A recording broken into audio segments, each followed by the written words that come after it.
이번 시간에는 죄의 유형과 또 죄가 사람에게 어떠한 방식으로 전승이 되는지 죄의 전승에 대한 관점들을 살펴보도록 하겠습니다. 자, 첫 번째, 죄가 실제 구체적인 모습으로 나타나는 나타나는 영역들에 대해서 네 가지로 알아보도록 하겠습니다.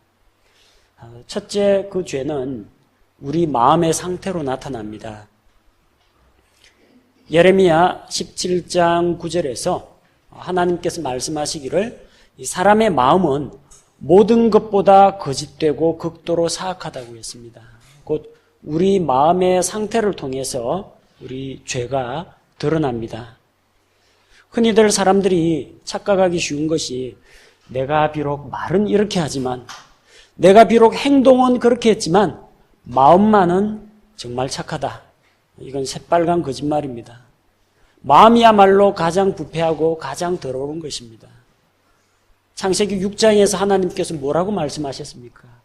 사람의 마음속에서 생각하는 바가 어려서부터 항상 악하다고 했습니다.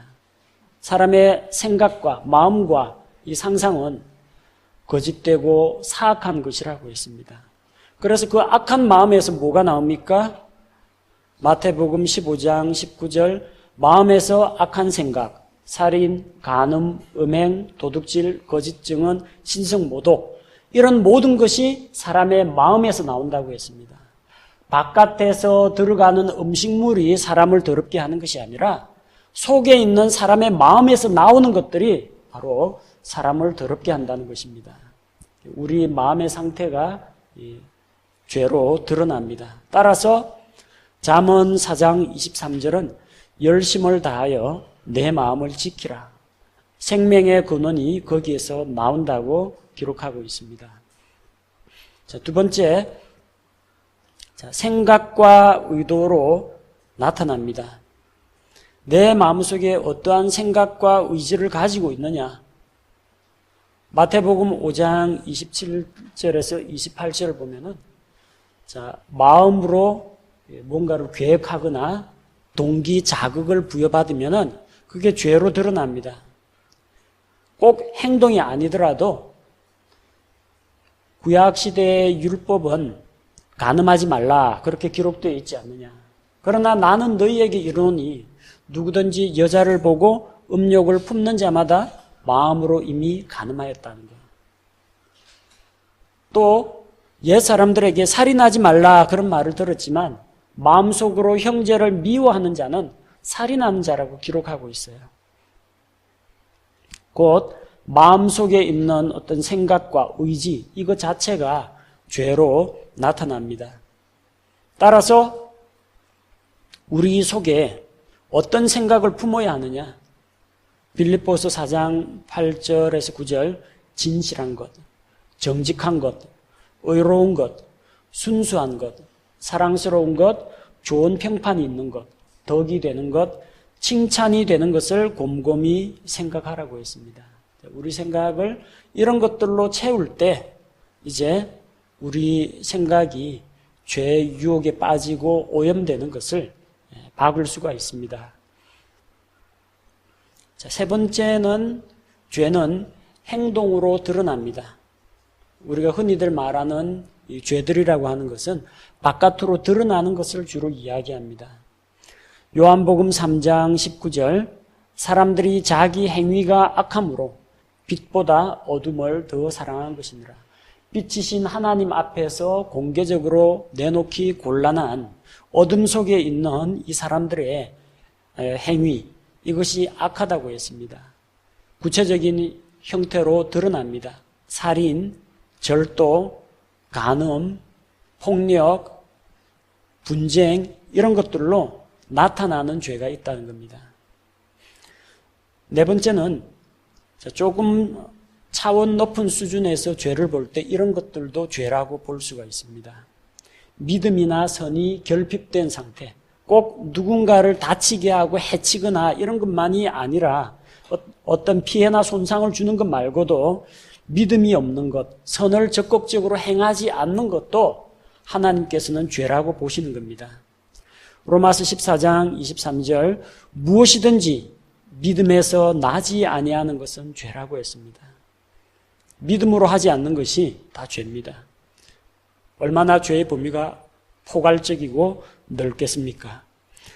야고보서 4장 17절 사람이 선을 행할 줄 알고도 행하지 않으면 죄라고 했습니다. 그래서 죄에 대해서 좀 더 엄격하게 들어가면은 내가 다른 형제에게 뭔가 섬길 기회가 있는데 성령님께서 내 마음에 그런 동기력을 주셨는데 그 동기와 의욕을 꺾어버리고 행하지 않는 것, 그 죄라는 겁니다. 하나님께서 좋은 기회를 주셨는데 그 좋은 기회를 놓치는 것, 죄입니다. 하나님께서 나에게 시간과 건강과 재능을 주셨는데 그걸 썩히고 있는 것, 이것도 죄라는 겁니다. 반드시 죄라는 것이 극도로 사악한 일을 행했으면 죄가 아니라 하나님이 보시는 그런 수준을 발견할 때 죄의 범위가 보다 더 넓어집니다. 사무엘 대언자는 뭐라고 했습니까? 나는 너희를 위하여 기도하기를 쉬는 죄를 결코 범치 않겠다고 했습니다. 그는 기도하기를 쉬는 것을 죄라고 여겼습니다. 그런 정도로 이 죄에 대해서 보는 수준이 점점 높아질수록 죄를 점점 멀리하게 됩니다. 정말 하나님이 보시는 그 엄격한 수준으로 죄를 보게 되면 큰 죄는 다 떨어져 나갑니다. 이제 자기 양심에 찔리는 그런 죄나 하나님만이 아시는 그런 은밀한 죄나 그런 것이나 남아 있을까? 큰 돌에는 이제는 걸려 넘어지지가 않습니다. 하나님의 말씀으로 양심이 예민해지고 감각이 살아있는 자들에게는 이제 웬만한 것들은 극복할 수가 있게 됩니다. 사람의 죄는 크게 나누면 두 종류의 죄가 있습니다. 이사야 53장 6절은 하나님 없이 살아가는 인생, 목자를 떠난 그 양과 같은 존재라고 사람을 표현하고 있습니다. 우리는 다 양 같아서 길을 잃고 각각 자기 길로 갔거늘. 하나님을 떠나 있는 인생, 그게 바로 죄입니다. 여기에는 두 가지 의미가 포함되어 있습니다. 하나는 인류라는 그런 종족, 온 인류의 죄를 이야기합니다. 우리는 다 We have turned. 우리는 다 돌이켜 떠났다는 거예요. 하나님에게서 떠나갔다는 겁니다. 우리 모두가 죄인이라는 이야기죠. 그 다음에 각각 자기 길로 갔거늘. 각 개인이 짓는 죄도 있다는 겁니다. 여기에는 everyone이라고 했고 his own way, 단수로 표현되어 있습니다. 곧 인류 종족 전체가 하나님을 배반하고 하나님을 떠나 있는 그 죄, 이 집단적인 그런 죄가 있고 각 개인이 하나님 앞에서 범하는 죄가 있다는 겁니다. 자, 보통 흔히들 이야기하기를 걸면 원죄, 자범죄 이렇게 이야기하는데 성경에는 뭐 원죄나 자범죄라는 그런 용어는 없습니다. 굳이 이야기하자면 인류 종족 전체 그 죄와 각 개인이 아담의 타락한 본성을 물려받은 각 개인이 직접 자기가 저지르는 죄, 그 두 종류로 나눌 수 있다고 봅니다. 그 아담의 죄와 우리의 상태에 대해서 다시 복습하겠습니다. 인간론 하면서 이미 다뤘던 내용입니다.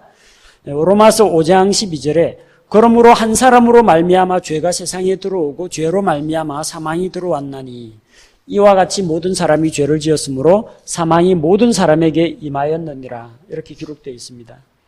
아담이 죄를 지을 때 우리가 아담 안에서 실제 죄를 지었다는 겁니다. 12절 하반절에 보니까 이와 같이 모든 사람이 죄를 지었으므로 우리는 에덴 동산에는 없었습니다. 또 우리는 선악을 알게 하는 나무에서 나는 것을 따먹을 기회도 없었습니다. 그러나 아담의 일부로서 아담 안에서 이미 죄를 지은 존재라는 것입니다. 자, 그리고 그 아담의 죄가 우리에게 어떤 영향을 미쳤습니까? 14절 말씀과 같이 그럼에도 불구하고 아담으로부터 모세까지 아담의 범법과 같은 종류의 죄를 짓지 아니한 자들 위에도 사망이 군림하였는데 아담은 오셔야 할 분의 모형이니라. 아담과 같은 유형의 죄는 우리가 저지르지 않았음에도 불구하고 사망이 우리 위에 군림하였다는 겁니다. 이 사망은 아담의 죄 때문에 내가 도매값으로 넘어가서 함께 지옥에 가는구나, 그 이야기가 아닙니다. 아담의 죄 때문에 지옥에 가는 것이 아닙니다. 이 아담의 죄 때문에 모든 인류가 불호수 속에 들어가는 둘째 사망을 겪는 것이 아니라, 여기에서 이야기하는 사망이라는 것은 육체의 생명이 끊어지는 걸 말합니다. 아담이 죄를 지은 다음에 하나님 판결을 내리셨죠. 너는 흙이니 흙으로 돌아가라. 흙에서 나온 존재이기 때문에 이제 죽으면 몸에서 영과 혼이 빠져나갑니다. 그러면은 너의 몸은 죽어서 흙으로 다시 돌아갈 것을 이야기하고 있습니다. 몸이 죽는 걸 말합니다. 그래서 아담과 같은 죄를 짓지 않았던 구약시대 사람들, 이미 에덴 동산을 치우셨고 선악을 알게 하는 나무에도 사람이 접근하지 못하게 되었는데, 그럼에도 불구하고 아담 이외에 모세까지 수많은 사람들이 몸이 죽었습니다. 심지어는 태어나서 아직까지 말도 못하고 뭔가 의지적인 행동도 못하는 이런 갓난아이들조차도 영아 사망 종종 있죠. 뱃속에서 죽기도 하고 태어난 지 얼마 안 돼가지고 시름시름 앓다가 죽기도 합니다. 이 아이들은 왜 죽느냐? 영아나 유아가 죄를 지어서 죽습니까? 아닙니다. 그럼 누구 때문에 죽습니까? 아담의 죄 때문에 사망이 찾아왔기 때문에 죽는 겁니다. 아담 죄 때문에 단체로 죽는다는 의미가 아니고요. 아담이 죄를 지음으로 사망이 이 세상에 들어왔고, 그래서 아담과 같은 모습의 죄는 안 지었지만 그 아담의 죄로 인해서 모든 사람은 죽는 존재가 되었다는 겁니다. 죽어서 흙으로 돌아가는 존재가 되었다는 겁니다. 사람이 지옥에 가는 것은 아담의 죄 때문이 아닙니다. 에스겔 18장 2절과 20절에서 하나님이 어떤 비유를 가르쳐 주시죠.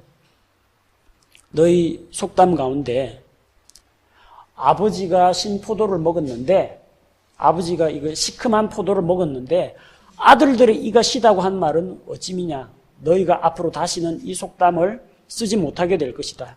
오직 아버지가 신포도 먹었으면 아버지 이가 신 게 맞고, 아들이 신포도를 먹었으면 아들 이만 쉬어야지 아버지까지 이가 시다는 것은 있을 수가 없다.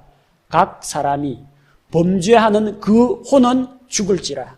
죄를 짓는 각 혼이 죽는다고 했지, 아버지가 신포도 먹으니까 나도 따라서 이가 시다? 아담이 죄를 지었으니까 나는 단체로 도매값으로 지옥 간다? 그런 의미가 아니라는 겁니다. 다만 아담이 지은 그 죄가 나에게 어떠한 영향을 미쳤느냐는 겁니다. 모든 사람은 날 때부터 하나님과 분리된 상태에서 태어납니다. 죄가 사람과 하나님 사이를 갈라놓았기 때문입니다. 또 모든 사람은 우리가 태어나기도 전에 아담 안에서 이미 죄를 지었습니다. 모든 인류를 한 피로 만드셨습니다. 또 우리가 혼의 유전설, 이미 인간론에서 배웠죠? 사람에게 있는 육신뿐만 아니라 혼도 부모로부터 물려받는다. 곧 하나님의 거룩한 형상대로 창조된 아담의 본성, 최초의 본성을 물려받는 게 아니라 죄로 인해서 타락한, 죄로 오염된, 일그러진 하나님의 형상을 우리가 물려받습니다. 그래서 날 때부터 아담의 죄악된 성품을 가지고 태어납니다. 그리고 이 죄악된 성품은 주변의 죄의 유혹에 대단히 민감하고 취약합니다. 그래서 모든 사람은 살아있는 동안에 그 죄의 본성 때문에 스스로 죄를 짓습니다. 자, 왜 우리가 지옥에 가느냐? 날 때부터 죄인이기 때문에 지옥에 가는 것이 기본값입니다. 또 아담의 그 타락한 본성 때문에 내 안에 죄악된 본성이 있고 여기에 자극을 받아가지고 직접 죄를 짓습니다. 그래서 만약에 살아있는 동안에 이 죄 문제를 해결을 하지 못한다면, 그렇게 되면 영원한 형벌을 받을 수밖에 없다는 겁니다. 이게 모든 사람이 처해 있는 상황입니다. 아담의 그 죄로 인해서 세상에 있는 모든 사람이 죄 가운데 태어나기 때문에 기본적으로 다 죄인입니다. 그 위에다가 아담의 타락한 본성으로 말미암아 또 자기가 직접 자범죄를 짓기도 합니다. 이 죄 문제로 지옥에 가는 것이고 영원한 불호수에 가는 것이고, 죄 문제를 해결하려면 예수 그리스도를 통해서 자기 죄를 대신 담당하신 예수 그리스도를 구세주로 받아들여야 됩니다. 자, 그런데 어떻게 해서 아담 한 사람의 죄가 인류 전체에게 혹은 수천 년이 지난 우리에게까지 죄가 물려지느냐, 여기에 대해서 여러 가지 신학적인 관점이 있습니다. 첫 번째로 살펴볼 것은 펠라기안주의입니다. 첫 글자를 대문자로 쓴 이유는요, 이 펠라기우스라는 사람 이름에서 따왔기 때문입니다. 고유명사입니다. 펠라기우스라는 이 사람이 있는데, 이 사람의 주장에 의하면 하나님은 억지를 부리는 하나님이 아니라는 겁니다. 하나님은 사람이 할 수 없는 불가능한 것을 명하지 않으신다는 겁니다. 예를 들어서 거짓말 하지 말라 하면은 사람이 거짓말을 할 수도 있고 안 할 수도 있기 때문에 선택하라는 거라는 겁니다. 하나님께서 거룩하라고 명하셨는데 그 말은 사람은 거룩하게 죄 없이 살아갈 능력이 있다는 반증이다. 그렇게 주장합니다. 뭘 주장하는 거예요? 사람은 죄 안 짓고 살 수 있다. 사람에게 그런 가능성을 부여하는 겁니다. 왜냐하면 이 펠라기우스라는 사람은 혼의 창조설을 믿습니다. 부모에게서는 이 육신적인 몸만 물려받고 우리가 태어날 때 하나님께서 부랴부랴 혼을 하나 만들어가지고 태어나는 아이에게 집어넣어 준다는 겁니다.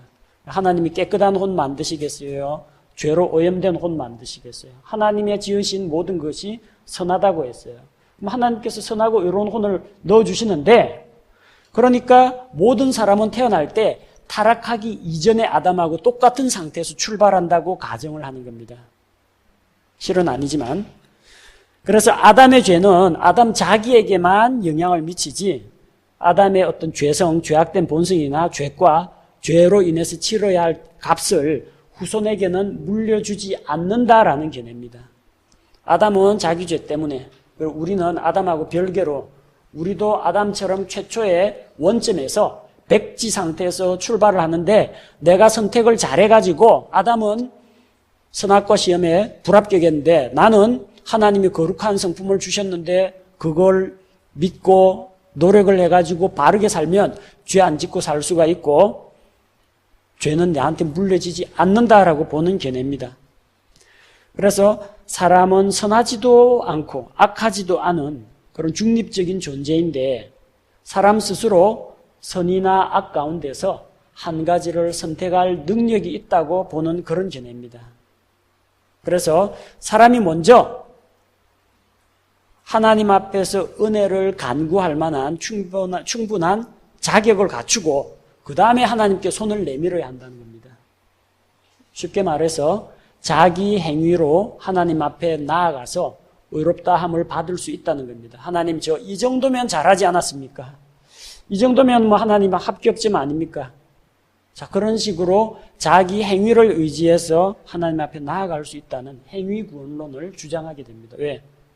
사람은 날 때부터 죄인이 아니고 아담의 죄하고는 나하고 아무런 관계가 없다. 나만 똑바로 바르게 살면 얼마든지 구원받을 수 있다라고 보는 견해입니다.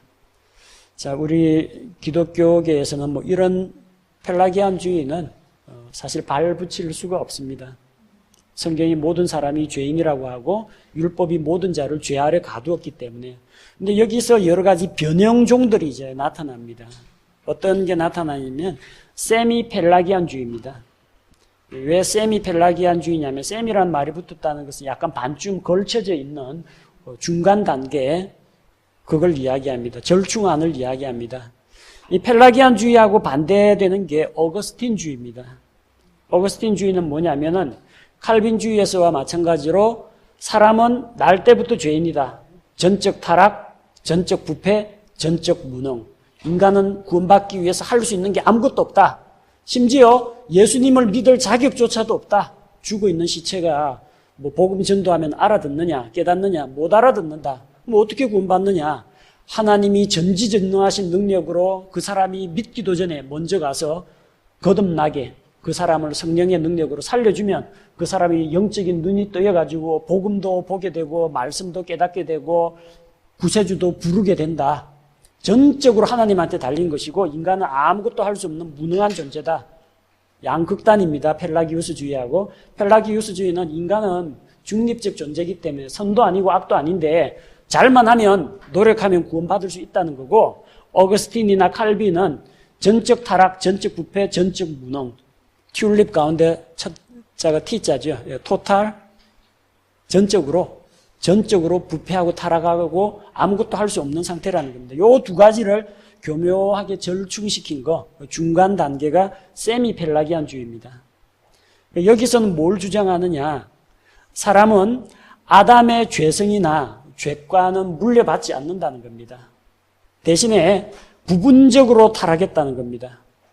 아담의 죄로 인해서 사람은 무능하고 병들고 허약한 존재가 되었다는 겁니다. 영적으로. 그래서 아담의 타락한 본성 때문에 이끌려가지고 죄를 짓는 게 아니라 무능하기 때문에 능력이 없어서 죄를 짓는다는 겁니다. 사람에게는 의가 없고 자기 힘으로 그것을 얻을 능력이 없는데 사람이 열심히 노력해서 하나님을 붙잡고 선택하면 하나님이 은혜를 베풀어서 도와주신다는 겁니다. 근데 이거 역시 사람이 노력해서 이제 하나님을 붙잡아야 되고 그러면은 하늘은 스스로 돕는 자를 돕는다고 그러죠. 그것처럼 우리가 열심히 노력하고 하나님이 은혜도 베풀어주고 뭐 비슷하지 않습니까? 전적인 은혜와 믿음으로 되는 게 아니라 하나님의 은혜도 필요하고 내 노력도 필요하고 구원받는 데 이 두 가지가 같이 있어야 된다는 거.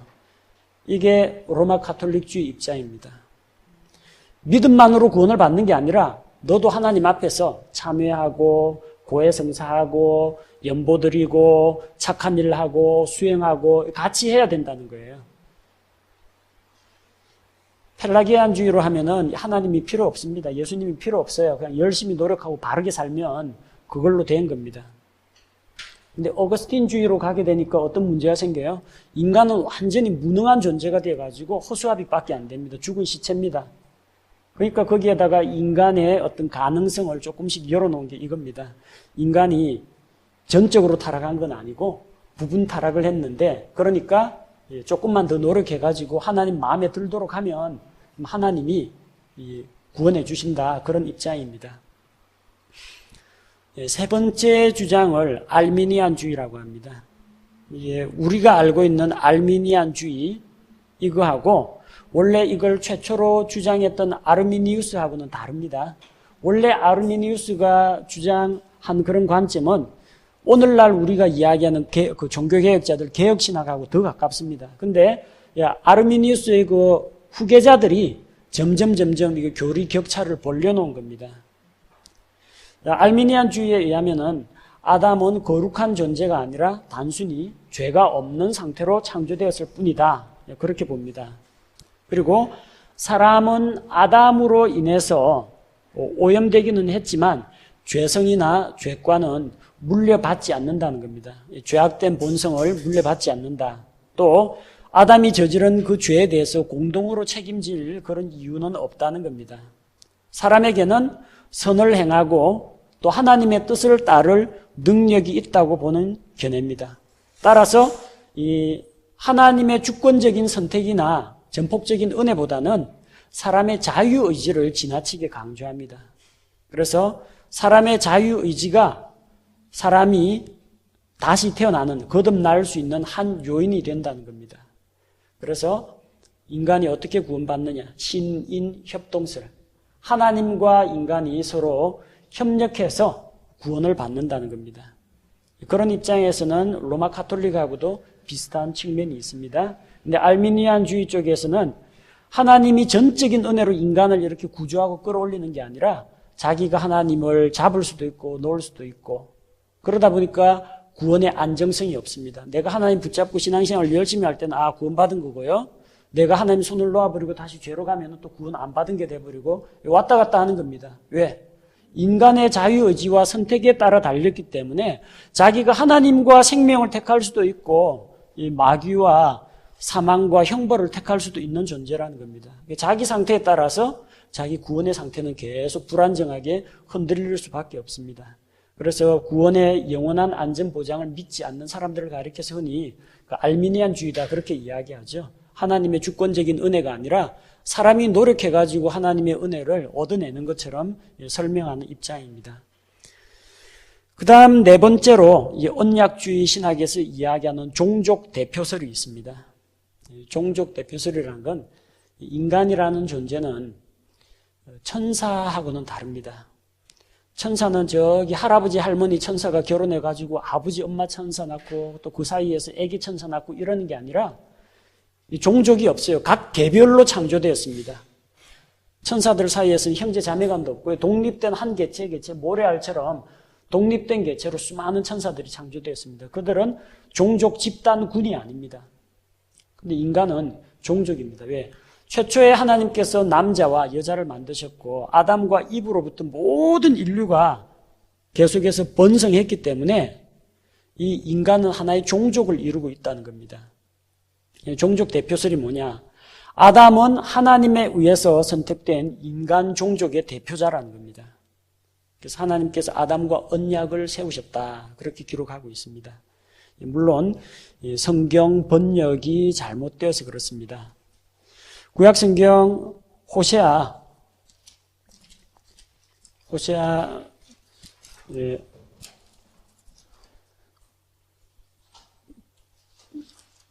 말씀에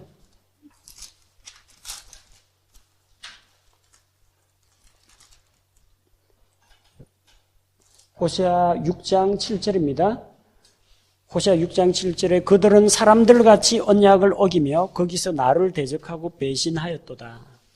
이게 맞는 번역입니다. 개역 성경과 다른 현대 영어 역본들은 뭐라고 되어 있느냐?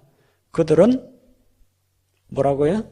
아담같이 언약을 어기며 여기서 언약주의 신학에서 이야기하는 에덴 동산의 행위 언약 이야기가 여기서 나오는 겁니다. 근데 본문은 그게 아니고요. 하나님께서는 일정하시다. 아침 햇빛과 같이 이른 비와 늦은 비와 같이 일정하시다. 그러나 사람은 신실하지 못하다. 그래서 사람들은 언약을 어긴다. 그 이야기입니다. 아담이 여기 등장하는 문맥이 아니에요. 여기에 호세아 6장 7절에서 그들은 아담같이 언약을 어기며 성경이 이렇게 번역되는 바람에 어찌 됐어요? 아, 하나님하고 아담 사이에 언약이 있었구나. 그렇게 생각하는 거예요. 그게 언약주의예요. 창세기 2장의 16절, 17절 나오는 선악과를 두고 하나님께서 아담과 언약을 맺었다고 이야기하는 거예요. 근데 16절에 뭐라고 되어 있어요?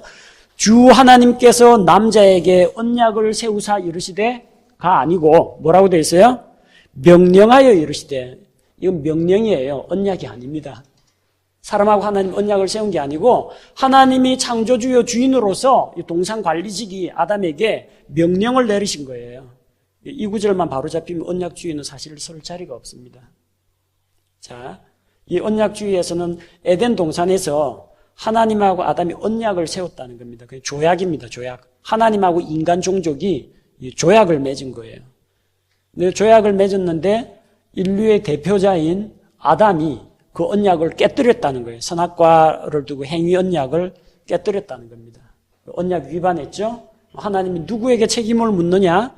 언약을 배반한 아담뿐만 아니라 인간 종족 전체에게 책임을 묻는다는 거예요. 여러분 축구 경기하다가 골키퍼가 골 못 막아가지고 골대 들어가 버렸어요. 우리 팀이 한 점 졌습니다. 그러면은 아니 나는 수비에 실수한 적 없는데 그 사람 실수 안 해도 상관없어요. 골키퍼가 대표입니다. 대표로 한 골 먹었어요. 그럼 그 팀 전부가 1점 진 겁니다. 상대방한테 1점 내준 겁니다. 그게 인류를 한 종족으로 묶어서 다루는 종족 대표설의 관점입니다. 그래서 아담이 범죄함으로 말미암아 아담의 후손들 가운데에는 아담과 같은 죄는 짓지 않았지만 그럼에도 불구하고 아담이 범죄했기 때문에 모든 사람이 하나님 앞에서 죄인으로 간주되었다는 이야기입니다. 간주에 밑줄 치십시오. 로마서 5장 12절 말씀을 이와 같이 모든 사람이 죄를 지었다 이렇게 이야기하지 않고 모든 사람이 아담의 범죄로 인해서 도매값으로 넘어갔다는 이야기입니다. 너희도 한 통속이다. 아담이 죄를 지었지만 그건 곧 너도 거기에 대해서 책임을 져야 한다. 왜? 너도 사람이기 때문에. 죄인으로 간주가 되었다는 겁니다. 따라서 모든 사람은 아담의 타락한 본성을 물려받고, 왜? 종족이기 때문에 최초의 두 사람, 남자와 여자, 아담과 이브로부터 쭉 내려오기 때문에 타락한 본성을 물려받는다. 또 아담의 죄과 죄를 저지른 그 업보를 후손들이 떠안아야 한다는 겁니다. 자, 그래서 아담 죄 때문에 우리도 따라서 죄인이 되었다, 그렇게 보는 겁니다. 사람은 그래서 날 때부터 유죄라는 겁니다. 왜? 인간 종족이니까. 아담의 죄를 하나님이 아담 한 사람으로 보지 않고 인간 종족이 반역하고 죄 지은 거로 간주하신다는 겁니다. 그래서 유죄로 태어나고 아담의 타락한 본성 때문에 앞으로도 태어난 이후에 성장하면서 계속 죄를 지어서 자기가 유죄임을 확정하게 된다는 겁니다. 이게 종족 대표설입니다. 핵심은 뭐예요? 인간 집단을 한 종족, 집단으로 다루고, 그래서 아담의 죄가 이 집단 전체의 문제로 다룬다, 그런 점에 있습니다. 자, 그 다음 5번째, 신정통주의 사상입니다. 신정통주의는 창세기에 나오는 창조기사, 역사시대 이전의 기록들은 실화로 믿지 않습니다. 창세기 3장에 등장하는 아담의 죄는 특정한 시간과 특정 장소에서 일어난 역사적 사건이 아니라고 봅니다. 그들은 아담은 지구상에 실제로 살았던 인물이 아니고 사람들에게 설명해 주기 위해서 만들어낸 이야기라는 거예요. 그냥 성장 과정, 발달 단계에 있는 사람을 대표할 뿐이며, 아담의 타락 이야기는 우리에게 사람이란 어떤 존재인가 교훈을 주기 위해서 만들어 놓은 가상인물이기 때문에 아담의 죄라는 건 존재하지도 않고, 아담의 죄가 사람에게 물려진다는 그런 연결고리도 존재하지 않는 것으로 봅니다. 그 다음에 이제 실제론이 있습니다. 실제적 관점은 혼의 유전설을 믿습니다. 사람의 몸뿐만 아니라 사람의 그 인격체가 되는 그 혼도 부모에게서 물려받는다는 겁니다. 그래 되면 임신과 출산을 통해서 죄성이 사람에게 전승이 된다는 겁니다. 아담과 모든 사람은 이 혈족으로 구성이 되기 때문에 혼의 유전설에 따르면 종족적인 연계고리가 생깁니다. 따라서 아담이 범죄한 이후 아담에게서 태어나는 모든 혼은 다 죄인이라는 겁니다. 아담이 130세에 자기 형상, 하나님 형상 말고 자기의 타락한 형상을 따라서 아들 셋을 낳죠. 그와 같이 아담의 후손은 그의 타락한 본성을 물려받는다는 겁니다. 자, 모든 사람은 아담 안에서 종족적으로 죄를 범하였다. 이 부분이 강조가 됩니다. 너무 그 부분을 강조하다 보니까 자범죄 부분, 개인의 죄 부분을 좀 약화시켜서 설명하는 그런 단점은 있습니다. 근데 실제론하고 종족대표설하고 뭐가 다르냐? 종족대표설에서는 아담 때문에 죄도 안 지은 우리까지도 애매하게 죄인으로 취급당했다, 죄인으로 간주가 되었다, 그런 의미이고, 실제론에서는 우리는 아담의 일부이기 때문에 아담 안에서 실제로 죄를 지었다라고 보는 개념입니다. 자, 그 점이 차이가 납니다. 자, 그럼 성경적인 관점은 무엇이냐? 첫 번째, 아담의 죄는 그 한 사람으로 끝나지 않고 모든 사람에게 영향을 미쳤다는 겁니다. 로마서 5장 12절, 아담 한 사람으로 말미암아 죄가 세상에 들어왔다고 했습니다. 아담의 죄가 인류 전체에 영향을 끼쳤는데 바로 죄와 사망이 이 세상에 들어왔다는 겁니다. 또한 아담 한 사람이 범죄할 때 아담의 일부로 있던 우리 자신도 그 안에서 이미 죄를 지었다는 겁니다. 로마서 5장 12절을 문자적으로 해석한다라고 볼 때 이와 같이 모든 사람이 죄를 지었느니라, 그게 맞습니다. 모든 사람이 죄를 지었다고 합니다. 모든 사람이 죄인이란 이야기죠. 또한 아담은 자기의 타락한 형상을 그 후손들에게 물려줍니다. 이걸 뒷받침하는 논리가 뭡니까? 혼의 유전설입니다. 혼도 부모로부터 몸과 마찬가지로 물려받는다. 그래서 인격과 성품과 본성 이게 그대로 다음 세대에 전달된다는 겁니다. 그래서 성경적 관점으로 볼 때에는 아담의 죄에 대해서 우리가 그의 타락한 형질을 전수받는다는 겁니다. 그리고 모든 사람은 태어날 때 불법과 죄 가운데서 수태됩니다. 따라서 에베소서 2장 3절 말씀과 같이 우리는 본래부터 날 때부터 진노의 자녀들로 태어납니다. 펠라기안주의처럼 원래는 사람이 아무 죄 없는 상태로 창조가 되어가지고 태어났는데 선을 택할까 악을 택할까 하다가 악을 많이 택해가지고 죄인이 되었다. 그런 입장이 아니라 날 때부터 죄인으로, 날 때부터 진노의 자녀로 태어난다는 겁니다.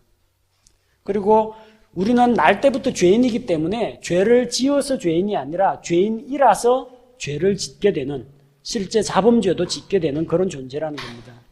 예레미야 13장 23절에서 에티오피아 사람이 자기의 피부를, 검은 피부를 표범이 그 반점을 변할 수 있겠느냐? 할 수 없다는 겁니다. 만약 할 수 있다면 죄에 익숙한 너희도 의를 행할 수 있을 것이다. 근데 그게 날 때부터 반점을 그렇게 타고났는데 날 때부터 피부색이 그렇게 검은데 그게 변화되느냐? 안 된다는 거예요. 인간은 날 때부터 죄인이라는 이야기입니다. 그래서 이 죄 문제를 어떻게 해결하느냐는 거예요. 죄 없으신 예수 그리스도께서 오셔서 우리를 위한 희생 제물이 되어주기 전에는 해결이 안 난다는 겁니다. 로마서 5장 12절에서 아담 한 사람 때문에 모든 사람이 죄를 지었다. 요게 로마서 5장의 요지가 아니고, 그러나 예수 그리스도의 그 의로우심을 힘입어서 그분을 믿는 모든 사람이 칭의에 이르렀다. 요게 핵심입니다. 왜 하나님께서 아담의 죄를 모든 인류에게 전가시켰느냐? 그 모든 죄인이, 그 인류의 모든 죄가 다시 예수 그리스도, 죄를 알지도 못하시는 거룩하신 하나님의 아들 예수 그리스도에게 그 죄를 전가하시고, 십자가에서 하나님께서 예수 그리스도에게 전가된 그 죄를 심판하심으로 단번 속죄를 통해서 누구든지 그분의 대속의 공로를 믿는 자는 값없이 죄 용서받고 의롭다함을 받게 하시는 하나님의 구원의 계획입니다. 첫사람 아담은 모든 사람을 죄와 사망으로, 정죄로 이끌었지만 둘째 아담 예수 그리스도께서는 십자가에서 단번 속죄를 통해서 모든 믿는 자를 단번에 의롭고 거룩하게 만드시고 영원한 생명으로 인도하셨다는 겁니다.